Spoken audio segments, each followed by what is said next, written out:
O presidente da Deputación de Ourense, Luís Menor, visitaba os ensaios da Coral de Ruada no Teatro Principal. Alí agradecíalle a directiva e os músicos que integran esta agrupación o seu compromiso e traballo coa provincia, mantendo viva a tradición musical de xeración en xeración ata converter a agrupación no emblema identitario de Ourense. A fundación da Coral de Ruada remontase o 5 de outubro de 1918 en Villa Joaquina, na avenida de Zamora, baixo nome o Coro de Ruada. E presentouse ao público ourensán o día 24 de xuño de 1919 no desaparecido Salón Apolo.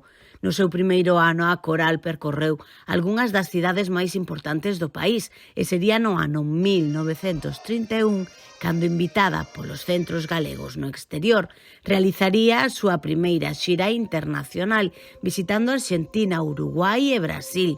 Hoxe segue conservando a súa filosofía e encara o futuro cun reto, o relevo xeracional.